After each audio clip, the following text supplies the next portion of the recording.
100%ติดเชื้อในปากอ่ะมันยังอยากให้อมมันเลยฉันบอกเธอได้เหรอเขาบอกใช่ฉันไม่กลัวตอนนี้มีคู่อยู่แล้วมีอะค่ะมีกี่คนครับคนเดียวค่ะคุณหมอไว้จะมีคนหรอในดวงในดวงมันจะมีเพิ่มหรอแล้วนมเล็กอะค่ะ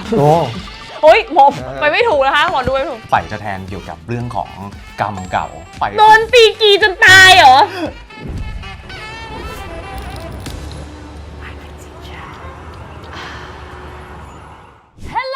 and welcome to I Can Teach วันนี้นะคะเราจะต้อนรับหมอดูคนแรกของรายการค่ะหมอไว้หรือว่าหมอดูโอปป้าค่ะสวัสดีครับสวัสดีค่ะคือเราเปิดปีมาแบบนี้มันเป็นเลิศรามงามดีพูดถึงไงเลิศงามยามดีนะคะมีคนหลายคนอยากดูดวงรวมถึงหนูโคตรอยากดูดวงเลยเราจะดูดวงเกี่ยวกับเซ็กได้จริงหรือไม่โอ้ดูได้แบบเจาะลึกเลยนะฮะเอาแยกเป็นราศีกว้างๆก่อนให้ทางบ้านได้ดูด้วยใช่ไหมแต่ก่อนเราจะไปที่ราศีนะทุกคนคะ 90% ของคนที่ดู I Can Teach บ่อยๆหรือได้เห็นตามฟีดนะคะยังไม่ได้ subscribe ช่วยกด subscribe ด้วยนะคะเพื่อให้ทีมของเราจะแฮปปี้มากเพราะเราตั้งใจทำคลิปแต่ละคลิปนะคะก่อนจะดูดวงอย่าลืมกด subscribe นะคะขอบคุณมากๆเลยค่ะโอเคเริ่มเลยค่ะราศีแรกคือราศีมังกรเนี่ยคือเป็นตำแหน่งดาวประจำตัวคือดาวเสาร์นะครับเขาเรียกว่าเป็นแม่ธาตุดินแล้วก็ดาวเสาร์เนี่ยเป็นธาตุไฟคนเกิดราศีมังกรเนี่ยจะมีความแบบเซ็กจัดถ้าพูดคืออันนี้ติดตัวท็อป1 ใน 12 ราศีเนี่ยมังกรนี่ก็คืออันดับ 1-4 เลยนะครับแต่ว่าเขาจะไม่ค่อยแสดงออกมากแต่จริงๆลึกๆเนี่ยเขามีความแซ่บที่เป็นเขานำเสนอคนที่อยู่ด้วยจะรู้แต่คนนอกไม่รู้คือพูดง่ายๆมังกรเงียบหรอคะเราเลยก็แสดงออกนะฮะแสดงออกด้วยแต่ว่าก็คนจะไม่ค่อยรู้เรื่องเซ็กของเขาขนาดนั้นราศีกุมครับหนูเองค่ะราศีกุม let's go ราศีกุมนี่คือแปลกนะครับเพราะว่าราศีกุมเนี่ยคือราหูต้องรู้เลยนะว่าดาวประจำตัวคือราหูใช่ไหมฮะราหูคืออะไรคือเรื่องเกี่ยวกับวาไรตี้นะฮะความบันเทิงการนำเสนอสิ่งแปลกใหม่อะไรที่ไม่เหมือนคนอื่นจะมาอยู่ที่ติช่าคือกลุ่มราศีกุมฮะก็จริงนะมีความแบบ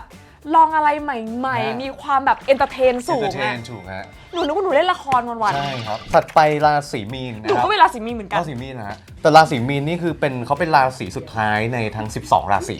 นะครับก็คือท้ายที่สุดเพราะฉะนั้นเขาจะมีความเหมือนวางนิ่งกับเรื่องเซ็กได้แต่ดูจากสัญลักษณ์จะเป็นปลาใช่ไหมฮะเป็นปลาคู่คราวนี้ว่ายน้ำเขาจะชอบอิสระไม่ชอบให้ใครมาเหมือนแบบมาบังคับ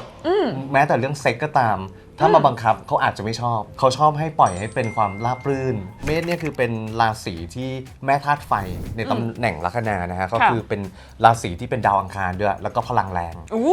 นี่คือพลังแห่งธาตุไฟนะฮะเขาเรียกว่าไฟลมกดไฟในกีหรือเปล่าคะใช่ฮะไม่ใช่ไม่ใช่คือเขาจะมีความผุพ่านคือถ้าเขาจะทำอะไรจริงๆจังๆเนี่ยมันจะสุดโต่งกว่าคนอื่นเขาน่าจะเป็นคนที่แบบกัดหัวนมขาดมีความรุนแรงอันนี้เป็นสิ่งที่ลองดูว่าจริงไหมอันนี้ราศีเมษใช่ไหมคะแม้แต่ว่าตัวเราเองหรือว่าคู่ของเราแต่ว่าอันนี้ไม่ได้แปลว่าต้องเป็นอย่างนี้ทุกครั้งนะทุกคนเซ็กมันมีการเปลี่ยนกันได้เช่นอาจจะเป็นแรงในบางช่วงแต่ว่าไม่ได้ทั้งทำทุกวัน every day อะราศีถัดไปราศีพฤษภครับพฤษภดาวประจำตัวคือดาวศุกร์เนี่ยคือเรื่องพฤษภคือเมย์ฮะหนูเคยเอาเมย์อะคือจะมีความแบบว่าเป็นดาวศุกร์คือความสวยงามกิเลสตัณหาเยอะแต่ภายนอกเขาเป็นธาตุดินนะครับเขาก็จะดูเหมือนว่านิ่งๆดูสุขุมแต่ว่าภายในเขามีเรื่องของวาไรตี้ในเรื่องนี้ค่อนข้างดีแล้วก็มีเสน่ห์ต่อคนที่ได้เสน่ห์จริงมีความรู้สึกแบบว่าติดใจได้ติดใจเลยติดเลยค่ะราศีถัดไปมิถุนฮะสัญลักษณ์จะเห็นเป็น2คนคู่นะครับคือในฝรั่งอ่ะเขาชอบพูดมิถุนนะเป็นพวกเจมินายเป็นพวกที่เจ้าชู้ที่สุดในครับโอเคไม่อยากจะพูดถึงนะคะเขาเล่นจะมีแนวโน้มที่เรื่องนี้เขาเก่งแต่ว่าอยู่ที่ว่าเขาเนี่ยจะสนใจหรือว่าจะชอบคนที่เขาเป็นคู่ไหมถ้าเขาไม่ชอบเนี่ยเขาก็ไม่แสดงความเก่งตรงนี้ออกมาครับเขาก็เหมือนแบบว่าผ่านแต่ว่าถ้าเกิดว่าเขาชอบคนไหนเขาพร้อมที่จะนำเสนอเรื่องนี้ให้มัดใจคนที่จะคู่กับเขาได้เพราะเขาเป็นราศีคนคู่มันมีวิธีการมัดใจโดยวิธีของเขากรกฎฮะกรกฎนี่คือดาวประจำตัวคือดาวพระจันทร์ก็เป็นกลุ่มแม่ธาตุเหมือนกันนะครับในตามราศีก็คือเป็นแม่ธาตุน้ำดาวพระจันทร์คือธาตุดินก็จะเป็นความดินชุ่มน้ำเขาจะมีความชุ่มชื้นความแบบว่าอุดมสมบูรณ์แล้วมีความเป็นแม่เพราะฉะนั้นการมีเซ็กกับเขามันจะเหมือนแบบว่ามีเซ็กกับแม่ก็ได้เดี๋ยว คือมีความเป็น มีความอบอุ่นหรือเปล่า อบอุ่นถูกต้องฮะตีความแบบนั้น อบ นะค ผู้ รับ เป็นแม่มันเสียมูดนะคะบางที ราศีถัดไปคือราศีสิงห์ครับสิงห์ดาวประจำตัวคือดาวอาทิตย์ครับจริงๆอาทิตย์อะต้องแซบถูกไหมฮะอาทิตย์คือไฟต้องร้อนแต่ว่าสิงห์เขาจะมีความรู้สึกว่าติดในเรื่องของภาพลักษณ์คือเป็นคนแบบมีอีโก้มีความเป็นมีเกียรติยศมีภาพลักษณ์สูงเพราะฉะนั้นน่ะการแสดงออกตรงเนี้ยบางทีมันแสดงออกไม่หมด ก็ทำให้เวลามีเซ็กกับเขาเนี่ยอาจจะได้เห็นแค่แบบมุมมองที่ดูสวยงามเขาจะมาทำให้ดูแบบว่าดูเป็นอะไรที่ดูดีไม่กล้าที่จะแสดงออกมาก ตรงเนี้ยก็เลยทำให้คะแนนอาจจะดรอปลงมาราศีถัดไปราศีกันนะครับ กันภาษาอังกฤษคืออะไรอ่ะ เซปเทมเบอร์ฮะ แฟนหนูวันนี้ โอเคอ่ะอันต้นเป็นราศีกัน อุ้ยโอ้อะไรเลยอ่ะ ถ้าพูดตามตรงนั้นนี่คือเกี่ยวกับเรื่องของการมีเซ็กภายนอกการออฟหรือเปล่า การใช้ จริง100%รู้เลยว่าแม่นแน่นอน หรอฮะ มันชอบใช้ปากขนาดเคยครั้งหนึ่งอ่ะ ติดเชื้อได้ปากอ่ะ โอ้ มันยังอยากให้อมมันเลยฉันบอกเธอได้เหรอเขาบอกใช่ฉันไม่กลัวโอเคตัดออกก็ได้นะคะแต่ว่าคือออร่าเลิฟมาก ราศีถัดไปราศีตุลครับ ค่ะ ราศีตุลก็ October ใช่ครับเป็นดาวศุกร์นะครับเป็นแม่ธาตุลมนะครับความเป็นลมเนี่ยก็คือเหมือนลักษณะว่าจริงๆอ่ะเขาจะต้องมีความเข้าใจในเรื่องเซ็กมากกว่าราศีอื่นนะครับเพราะดาวประจำตัวเขาคือดาวศุกร์เรื่องของความสุขกิเลสตัณหาความสวยงาม แต่ว่าราศีตุลมีความเป็นตาช่างนะฮะก็จะเลยรู้สึกว่าเวลาจะทำอะไรมันจะมีความระแวดระวังความพอดี ความไม่เกินไปอะไรแบบเนี้ยครับก็จะทำให้ไม่ค่อยสุดโต่งเท่าไหร่ แต่ถามว่ารู้ลึกรู้จริงไหมรู้ แต่ว่าการแสดงออกจะพอดีครับราศีถัดไปคือราศีที่ให้อันดับหนึ่งเลยแล้วกัน รออันนี้แฟนเก่าหนู ให้อันดับหนึ่ง วนมาทั้ง 12 ราศีน่าจะมีครบ มี2 เกือบครบ ใช่ นะ ค่ะ ฮะ เกือบครบ นะ ก็ ฮะ เกือบครบค่ะ ที่ยังนึกไม่ออกอีก ที่นึกไม่ออกอีกก็น่าจะครบแล้วแหละจริงๆ ครบแล้วฮะ ครบแล้ว ราศีพิจิกก็ติดท็อปเหมือนกันท็อปเลยก็คือเพราะว่าเขาเป็นราศีแปลกนะครับถ้าเกิดในตำแหน่งเรือนลัคนาราศีเนี่ยเขาเป็นตำแหน่งของแมลงดาวประจำตัวดาวอังคารด้วยแรงนะฮะคือเขาแรงแบบแปลกๆคือเป็นตำแหน่งของดาวเทพเจ้าแห่งสงครามนะอังคารเพราะฉะนั้นเวลาถ้าเขาใช่ฮะเวลาเขาชอบอะไรเขาจะแบบพร้อมที่จะพุ่งทะยาน เอาเลย พุ่ อ่ะ งเอาเลยถึงไหนถึงกันคือสุดไม่เหมือนใคร คือถ้าเราไปเคยมีเซ็กกับคนในราศีอื่นเนี่ยแล้วมาเปรียบเทียบกับราศีพิจิก เราจะรู้ว่าราศีพิจิกเนี่ยพิเศ โค ษ ตรพิเศษนะคะจำได้ เพราะ ใช่ ได้ลองพิจิกมา 2 คนอย่างต่ำขอโทษค่ะ ครับ พูดผิด 20 คนอย่างต่ำรอเลย ราศีธนูฮะ แม่หนูอ่ะมี โอ้ย ทุกคน ธนูเนี่ยจะค่อนข้างจะนิ่งๆ เพราะว่าดาวประจำตัวคือดาวพระพฤหัสนะครับในตำแหน่งของเรื่องเซ็กเรื่องอะไรต่างๆ เขาก็ทำได้ปกติ แต่ก็ค่อนข้างอยู่ในเกณฑ์ที่ไม่ได้รุนแรงกว่าราศีอื่นเท่าไหร่ you know mom นะฮะ ไม่บอกกูมาเกี่ยวเลยด้วย มาถึงเรื่องเบอร์บ้าง เอาเบอร์เรื่องเกี่ยวกับเซ็กก่อน แถวเลข0เนี่ยคือดาวมฤตยูเพราะฉะนั้นคนที่มีเลขท้าย 2 ตำแหน่งท้ายในเบอร์โทรศัพท์มีเลข0ไม่ว่าจะเป็น0001ไปจนถึง09นะครับพวกเนี้ยเขาเรียกว่ามีเซ็กแบบแปลกคือเป็นความแปลกชอบนำเสนอสิ่งใหม่ๆบางทีอาจจะตีความว่าชอบใช้อุปกรณ์ก็ได้ แล้วก็เลข1เนี่ยคือเขาเรียกว่ายืนหนึ่งในเรื่องไฟแรงเพราะฉะนั้นคนที่มีเลข1เนี่ยก็คือเหมือนประจุของไฟฟ้านะครับมันสะกิดง่าย11เนี่ยเขาเรียกว่าแบบมีทั้งดาวที่2ดวงเนี่ยก็คือจะแรงมากเขาเรียกว่าแบบร้อนแรงสุดๆนะครับ13นี่คือจะเรียกว่าแรงแบบพลังนะฮะเหมือนแบบว่าเหมือนคนบ้าพลังแบบว่าถ้าชอบอะไรก็จะจริงจังสุดๆนะครับคราวนี้พอมา14เนี่ยจะวิเคราะห์เยอะ4คือดาวพุธก็เลยทำให้คนที่มีเลข14เนี่ยเหมือนเวลาจะมีเซ็กหรือว่าอะไรต่างๆอ่ะจะค่อนข้างจะเป็นแบบแผนขึ้นมามีการวิเคราะห์เข้ามานะครับพวก15เนี่ยมันจะเป็นเลขเกี่ยวกับดาวพฤหัสจะนิ่งๆจะเหนียมอายจะมีความแบบว่า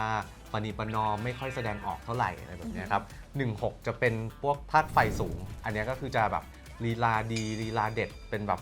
แซ่บกว่าคนอื่นเข้าเลข2อย่างเช่น2-3เนี่ยเป็นเสน่ห์รุนแรง โอ้ นะ หนูเคยมี 2-3 ชิบหายเลยตอนนั้น ชอบบริหารเสน่ห์แล้วกัน yeah นะครับเหมือนแบบใช้เสน่ห์ในกับทุกเรื่องแล้วก็2-4จะเป็นเกี่ยวกับเรื่องของกำลังดีมีความชอบเรื่องนี้มากเพราะว่า2กับ4บวกกันได้6คือดาวศุกร์คือกิเลสตัณหาเพราะฉะนั้นจะมีความโฟกัสเรื่องนี้แต่ว่ามีความพอดีกำลังดีส่วน25จะเป็นเหมือนแบบใจดีไปหน่อย จะยอมไม่ว่าแบบว่าคู่ของเราอยากให้ทำอะไรหรือว่าเหมือนไปบริการเขาเป็นสายแบบบริการคนอื่นอะไรแบบนี้นะฮะ26นี่ก็คือเซ็กจัดตัวเลขนี้เพราะว่ามีดาวพระจันทร์ร่วมกับดาวศุกร์คือเหมือนใจเขาไป ชอบเกี่ยวกับเรื่องของกิเลสตัณหาเรื่องของความชอบเรื่องเซ็กส์กระโดดไปแถวเลข 6 เลยละกัน เพราะว่าเลข 5 นี่คือเน้นไปการทำบุญบางคนก็ไม่สนใจเรื่องเซ็กส์ไปทำบุญดีกว่า 50 ถึง 59 ง่ายๆ ตัวเลข 5 เป็นดาวพฤหัสนะครับแล้วก็เลข 6 นี่ก็คือเป็นเกี่ยวกับเรื่องของความหมกมุ่นในเรื่องนี้ได้เลยเซ็กส์จากตัณหาหรือว่าเรื่องของ งั้น69ไม่เหลือ69 นี่คือเป็นเลขสุดๆเลยอย่างเช่น 67 ก็จะเป็นเหมือนแบบว่ามีแล้วจบไปแต่ว่าเหมือนพร้อมที่จะมีในครั้งใหม่ๆเรื่อยๆอะไรแบบนี้ถัดไปคือเลข 8 นี่อันนี้เลข 8 คือตัวแทน แล้วเลข 7ทำไมข้ามไปคะเลข 7 คือเหมือนเขาจะมีความเครียดในชีวิตด้านอื่นมากกว่า จริงจังในเรื่องงานละเหนื่อยแล้วพลังในเรื่องการมีเซ็กไม่ค่อยเยอะละน้อยก็เลยทำให้ไม่ค่อยโฟกัสเลข 8 เนี่ยเป็นราหูเป็นเรื่องของความรุ่มหลงความชอบในด้านนี้นะครับก็จะทำให้บางทีถ้าเราไปชอบใครหรือว่าไปติดใจใครขึ้นมาเนี่ยมันจะทำให้โฟกัสคนนั้นเป็นพิเศษและรู้สึกว่าหลุดจากอารมณ์นั้นยากนะครับอันนี้เลข 8 ส่วนเลข 9 นี่คือเน้นแล้วแต่ใจตนเองเพราะว่าเลข 9 มันจะเป็นเลขของตำแหน่งดาวเกตก็คือว่ามีความสวิงขึ้นลงไม่เหมือนแต่ละวันจะเอาใจยากถ้าใครมีแฟนที่เลขท้ายไปลงท้ายด้วยเลข 9 90 ถึง 99 เนี่ยก็จะเอาใจคนที่ยากหน่อยหรือเดาใจเขายากไม่รู้ว่าเขาชอบแบบไหนแล้วแถวเลข 4อะคะเป็นไงคะแถวเลข 4 ก็จะเป็นเกี่ยวกับเรื่องของการคิดการวิเคราะห์แต่ว่าเลข 4 คือค่อนข้างบาลานซ์ดีแต่ว่าเลข 4 เนี่ยเป็นเลข 4 เป็นธาตุน้ำอย่างเช่นเลข 4 6 เนี่ยจะค่อนข้างชัดเจนเรื่องเซ็กส์เพราะว่า 4 6 เป็นพุธก็เป็นน้ำศุกร์เป็นน้ำเหมือนกันก็เลยทำให้เรื่องนี้มันมีความกลมกล่อมมีความชอบมากกว่าคนอื่นเป็นพิเศษถ้าเกิดให้สรุปท็อป 3 ราศีในความร้อนแรงให้เป็นราศีพิจิกครับกับความแปลกใหม่ในการนำเสนอทั้ง12ไม่เหมือนใครนะฮะราศีเมษธาตุไฟฮะเทพเจ้าแห่งสงครามพร้อมที่จะ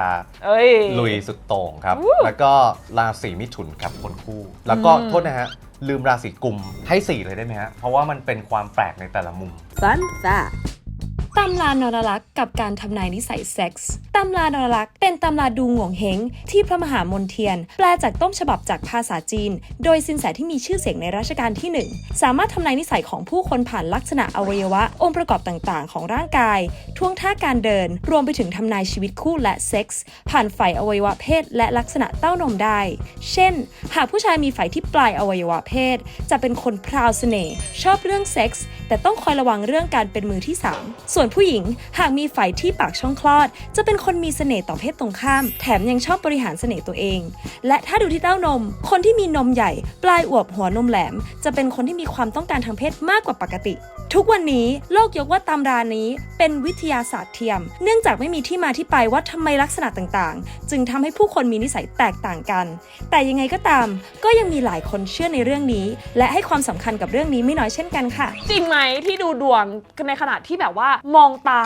รู้เลยว่ากีกี้กับไข่เขาเป็นยังไงเราจะไม่ได้รู้ขนาดนั้นนะฮะแต่ว่าถ้าดูดวงจากวันเดือนปีเกิดรู้จริงเหรออยากดูอ่ะตัวอย่างเลยเอาติช่าของวอลเลนเทียหนูนะคะจะดูดวงเกี่ยวกับเซ็กเพราะว่าเรื่องอื่นก็สำคัญแหละแต่เซ็กมันสำคัญกว่าดวงของติช่าเนี่ยติช่าเป็น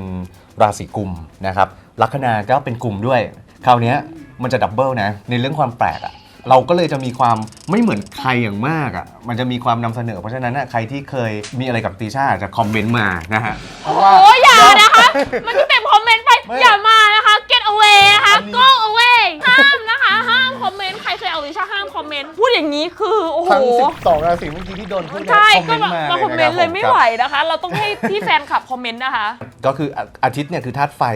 เสาร์คือธาตุไฟสังเกตไหมฮะเลยทำให้ไฟอยู่ในตัวเยอะว่าแล้วทำไมกีลุกเป็นไฟมันร้อนแรงมากเลยนะฮะร้อนแรงมากชนิดที่ว่าแบบใครอยู่ใกล้นี่ก็คือ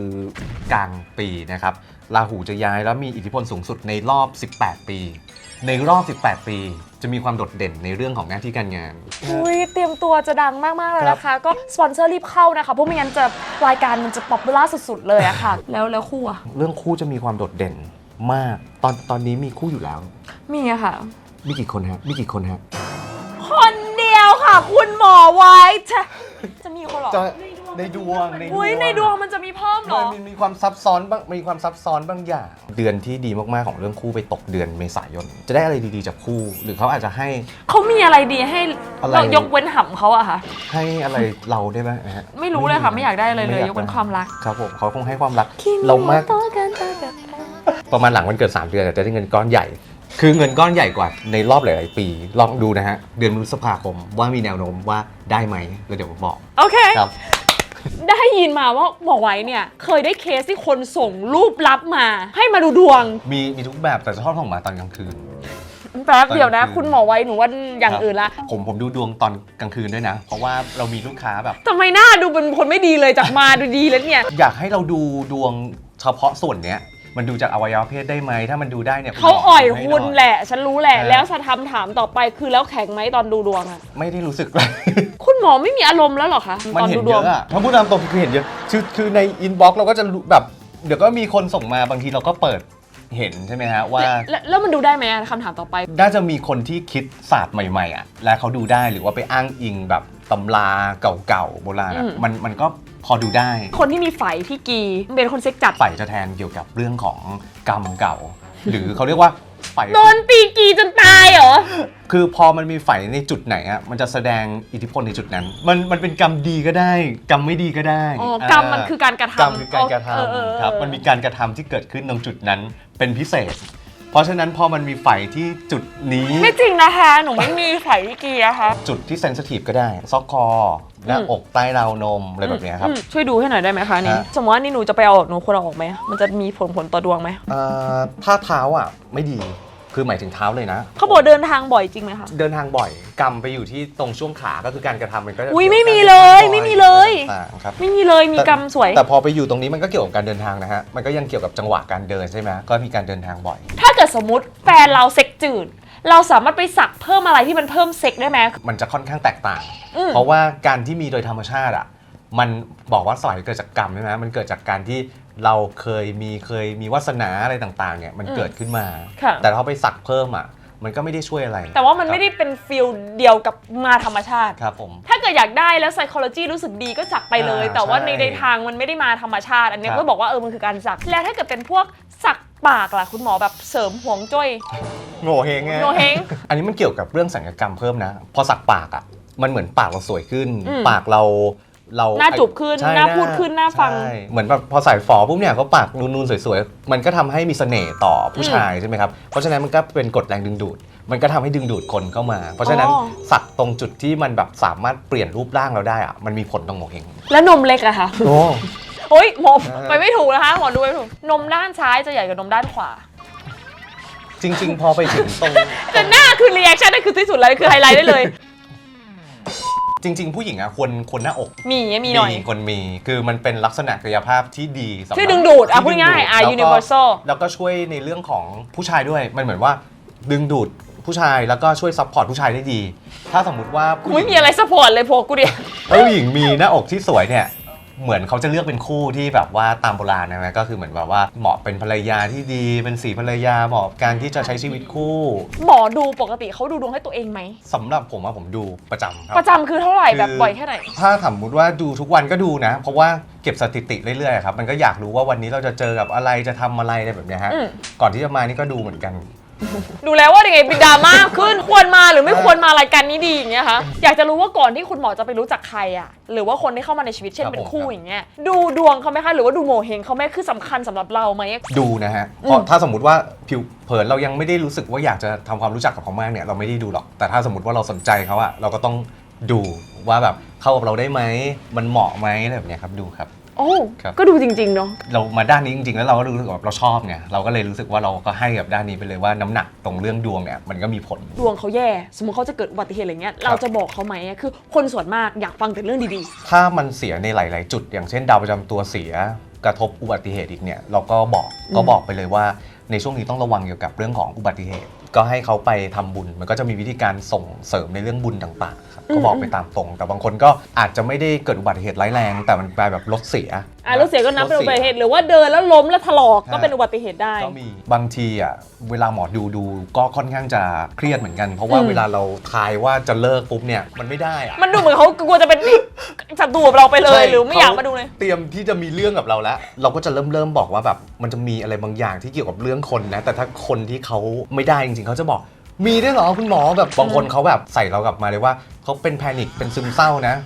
อย่าทำให้เขาแย่กว่านี้ แล้วมาดูดวงแล้วก็ให้พูดแต่สิ่งดี มีฮะ ๆ บาง งั้นเราก็ ที โฟกัสแต่สิ่งดีๆให้เขา ใช่เราก็ถ้าเกิดว่าคนไหนที่แตะไม่ได้เราก็ต้องถามก่อนว่าพูดได้ไหมถ้าสมมติว่า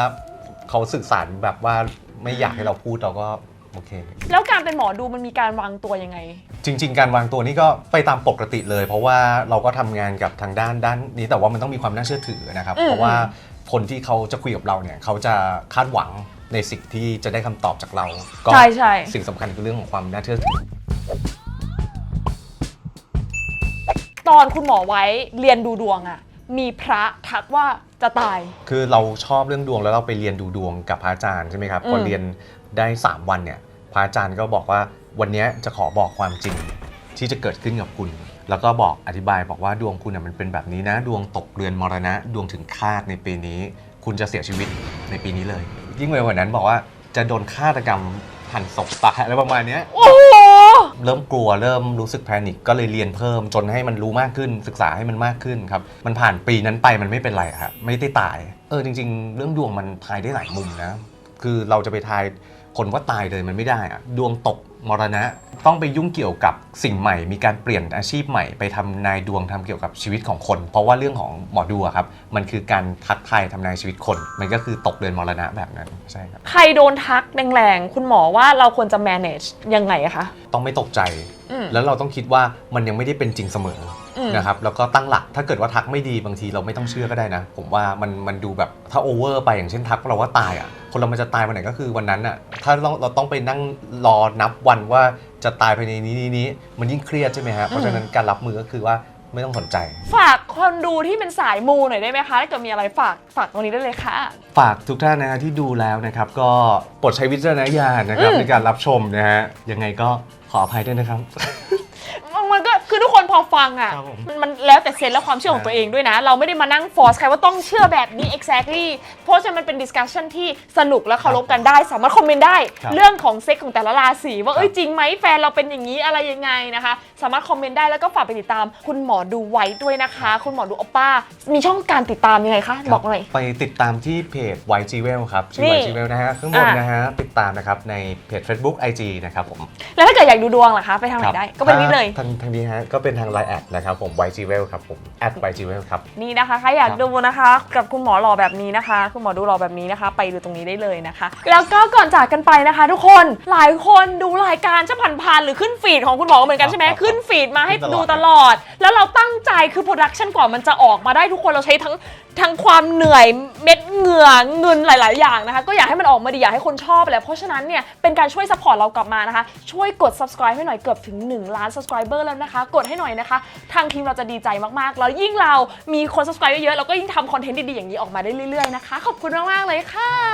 เย้บายสาวๆเคยเป็นไหมคะตอนเป็นประจำเดือนแล้วใส่ผ้าอนามัยเนี่ยรู้สึกเปียกแฉะเลอะอับไม่สบายตัวสุดๆเลยค่ะใช่อีกทางเลือกนึงมาแนะนำนะคะนี่คือถ้วยอนามัย Flow Days ค่ะเป็นถ้วยที่ทำมาจากซิลิโคนทางการแพทย์ 100% นะคะจะเป็นการพับไปอย่างนี้ใส่เข้าไปในช่องคลอดนะคะแล้วมันก็จะเปิดเป็นการรองรับเลือดค่ะไม่ต้องห่วงเลยนะคะว่าเจ็บเพราะว่าซิลิโคนเนี่ยเป็นซิลิโคนนิ่มค่ะพอใช้เสร็จแล้วนะคะเราก็ดึงออกมาเทเลือดทิ้งนะคะแล้วก็ทำความสะอาดค่ะข้อดีของตัว Flow Days นะคะก็คือเป็น reusable ค่ะนำกลับมาใช้ใหม่ได้นะคะเพราะฉะนั้นเนี่ยประหยัดทั้งเงินประหยัดทั้งเวลาแถมยังลดขยะไปได้เยอะมากเลยค่ะและที่สำคัญนะคะไม่มีกลิ่นเลยค่ะเพราะว่าเลือดเนี่ยไม่ได้สัมผัสกับอากาศหรือว่าแบคทีเรียนะคะทำให้คุณเนี่ยมั่นใจได้ตลอดทั้งวันค่ะไม่ว่าคุณจะไปว่ายน้ำเล่นเต้นโยคะอะไรก็แล้วแต่นะคะใช้ชีวิตแบบอิสระแล้วก็มั่นใจกับถ้วยอนามัย Flow Days ค่ะสามารถติดตามโซเชียลมีเดียของเราได้นะคะทาง Instagram แล้วก็ TikTok นะคะ Flow Days แล้วก็ Line นะคะ